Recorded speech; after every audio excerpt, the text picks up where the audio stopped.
Antes de convertirse en leyendas, Mufasa y el príncipe que acabó siendo conocido como Scar se convirtieron en hermanos. Hola, ¿cómo te llamas? Mufasa.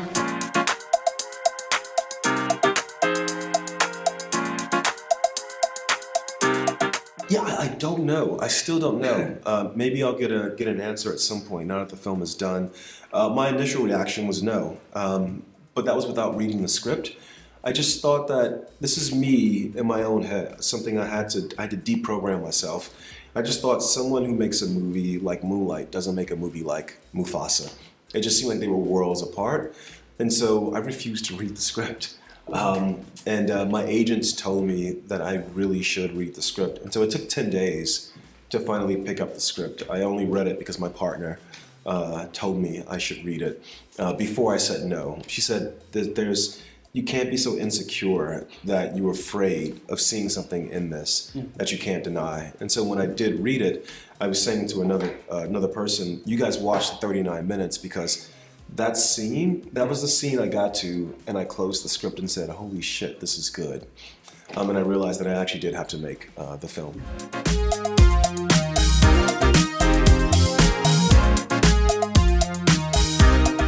Yes, I didn't think of it as a broader audience because I hope everybody sees Moonlight, I hope everybody sees The Underground Railroad, but it is interesting, you know, I have family, and that family, a lot of the younger people don't come to the premieres of my movies because it's not age appropriate.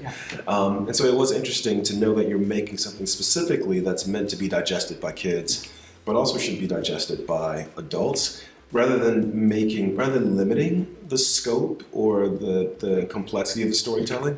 It actually makes it more complex because the images have to be coded two ways.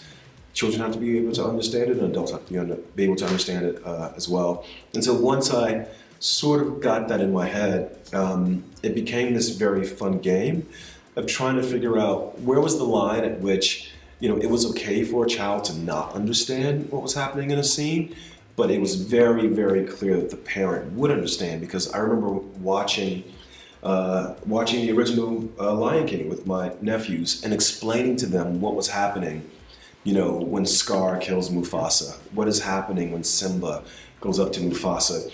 In a way, the things that we do, sometimes they are purely entertainment, but isn't it awesome when the family gets to go home and continue to discuss the things, the images they shared in the cinema? And so this project, I felt that was the way this one was going to play.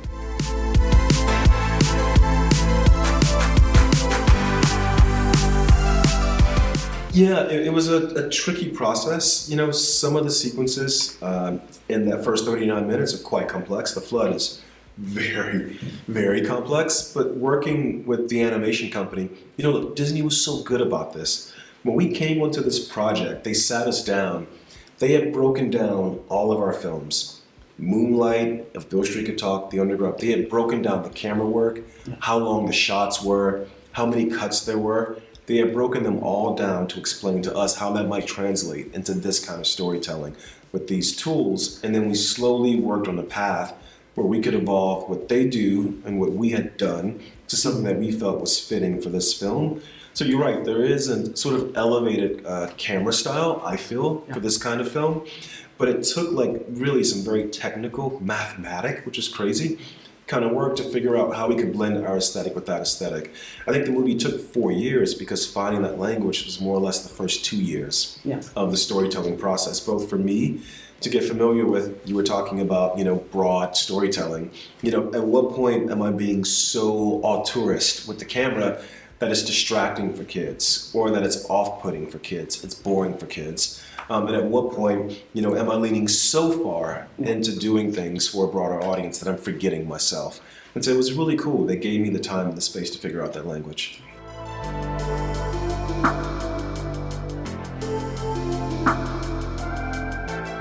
Man, I gotta say, these characters are amazing. I was gonna curse. Are amazing, amazing. And there's a few characters who we had in the film, we had to cut out of the film.